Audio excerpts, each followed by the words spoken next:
লাগাতার বর্ষণ ২০-২৫ দিন ধরে এক নাগাড়ে বৃষ্টি, আর তাতেই চাষি পড়েছে সমস্যায়। এই সময় বর্ষার চাষ শুরুর সময়, বীজতলার কাজ চলছে। প্রথম যখন বৃষ্টি শুরু হয় খুশিই ছিল চাষি, বীজতলার জন্য একদম উপযুক্ত। কিন্তু এরপর ক্রমান্বয়ে বৃষ্টি চাষির মুখের হাসি কেড়ে নেয়। পূর্ব বর্ধমান জেলার ভাতার, কাটোয়া প্রভৃতি এলাকার চাষিরা এখন চিন্তায় রয়েছে। তারা জানাচ্ছেন এই বৃষ্টি তাদের অনুকূলে এসে এখন প্রতিকূলে বইছে। বীজতলায় অতিরিক্ত জল জমে যাওয়ায় বীজ নষ্ট হওয়ার আশঙ্কায় দিন গুনছেন তারা। আর এরপর বীজ নষ্ট হলে পুনরায় বীজ তৈরি করে চাষে যথেষ্টই দেরি হবে। ফলে অনুকূল আবহাওয়া না পেলে ফলন আশানুরূপ নাও হতে পারে, আর খরচও বাড়বে। কি বলছেন তারা শুনবো। এই বৃষ্টির জন্য বীজ নষ্ট হয়ে যাচ্ছে, পচে যাচ্ছে। কবার করে বীজ ফেলানো হচ্ছে? দুবার করে বীজ ফেলানো হয়। কতদিন আগে বীজ ফেলেছেন? এটা বীজ ফেলানো হয়েছে দিন 20 আগে একবার, সেটা জলের জন্য নষ্ট হয়ে গেল। আবার ঘুরিয়ে বীজ ফেলালাম, আবার নষ্ট হয়ে যাচ্ছে। সবারই কি একই অবস্থা? হ্যাঁ, অধিকাংশ চাষিরই এইরকমই অবস্থা। এতে সমস্যা কি হবে? বীজ পাবো না তো চাষ করার জন্য। আবার এর উপায় কি আছে? উপায় আবার ঘুরিয়ে বীজ ফেলতে হবে। সেটা কি সময় মতো তৈরি হবে? না, তা হবে না, নামিয়ে হয়ে যাবে। কবার মানে প্রতিদিন নিয়মিত কি জল মারতে হচ্ছে? প্রতিদিন জল মারতে হচ্ছে, আর প্রতিদিনই তো জল হচ্ছে, টানা জল। টানা জল। তাহলে এখন আপনাদের দুশ্চিন্তার তো শেষ নাই। চাষ হবে কি করে, চাষির মাথায় হাত। হ্যাঁ, দাদা কোন এলাকা এটা? এটা ভাতার থানা।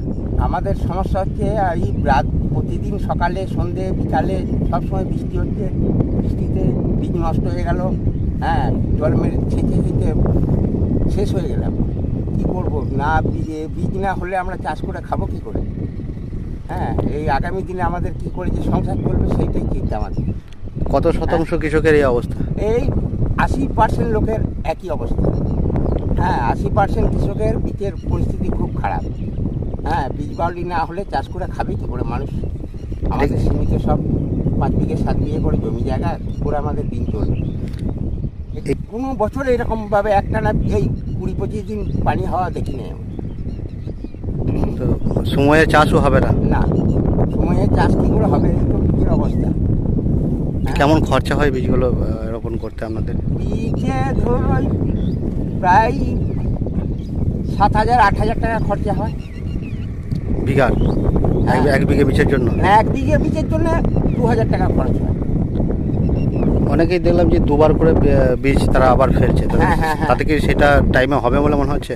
টাইমে হবে, খুব নামি হয়ে যাবে। ভাদর মাসে চাষ হবে। আবহাওয়া যদি ভালো থাকে? আবহাওয়া ভালো থাকলে ভাদর মাসে চাষ হবে। তা না হলে আদা ফসল হবে। কি নাম আপনার? আমার নাম শেখ মর্তুজা।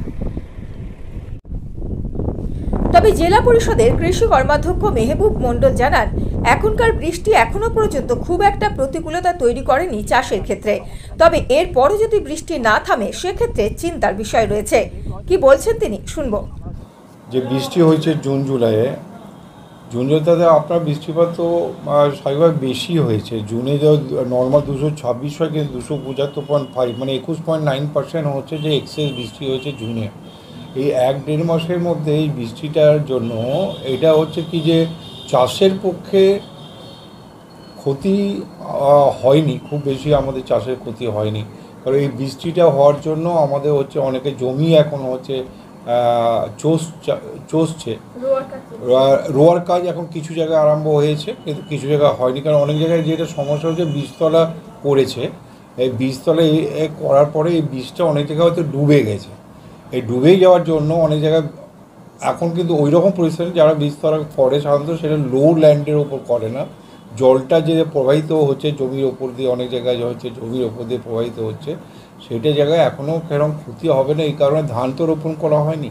এক সেকেন্ড হচ্ছে এই বীজটা যে আছে, বীজটার ক্ষেত্রে যেখানে লো ল্যান্ডে হয় না, ও আপার ল্যান্ডে হচ্ছে যে বীজটা ফেলে, সেখানে বীজের ক্ষতি অনেক জায়গায় হতে পারে, ডুবেই গিয়ে থাকতে পারে। কিন্তু এইরকম পরিস্থিতি আকাশের জন্য আর নিশ্চয়ই খুব তাড়াতাড়ি যতটা যা ইনফরমেশন আছে যে তাড়াতাড়ি এটাকে রিমুভ হবে। নিম্নচাপ ঝাড়খণ্ড থেকে আস্তে আস্তে সরে যাচ্ছে, সুতরাং হচ্ছে সেখানে হচ্ছে বীজতলাটাও খুব বেশি ক্ষতি হবে না। 2-1 জায়গায় হচ্ছে ক্ষতি হচ্ছে, সেটা আমাদের নজরে আছে। এটা কাটোয়ায় হয়েছে কিছু, ভাতারে কিছু হয়েছে, গোলসি 1-এর দিকে কিছু হয়েছে, যেগুলো অ্যাকচুয়ালি ওই দামোদরের পাশে যে জায়গাগুলো আছে সেগুলোতেই হচ্ছে সাইডে সাইডে জল ঢুকে যায়, সেখানে হয়। তো যদিও হচ্ছে দামোদরে এখন পর্যন্ত যে জল ছেড়েছে সেটা 35,200 কিউসেক জল আজকে সকালে পর্যন্ত যে রিপোর্ট আছে 35,200 কিউসেক জল ছাড়া হয়েছে। অর্থাৎ দফায় দফায় জল ছাড়ছে, এটা ঠিক আছে। একবারই যদি বেশি পরিমাণে জল ছাড়ে তাহলে হচ্ছে আরও বন্যা পরিস্থিতি সৃষ্টি হতে পারে। এখন তাহলে পরিস্থিতি নিয়ন্ত্রণে আছে? এখন পরিস্থিতি নিয়ন্ত্রণে আছে, খুব বেশি হচ্ছে এখনও পর্যন্ত ক্ষয়ক্ষতির কিছু নেই। কিন্তু যদি লাগাতার বৃষ্টিটা এখনো হয়ে যায় তাহলে লাগাতার যদি বৃষ্টি হয়ে যায় তাহলে বীজতলা যারা করেছে, যেগুলো লোল্যান্ডের উপর বীজতলা করেছে সেগুলো ডুবে থাকবে এবং সেগুলো বৃদ্ধি পাবে না, সেক্ষেত্রে ক্ষতি হতে পারবে, কিন্তু সার্বিকভাবে হচ্ছে যে ক্ষতি হবে না।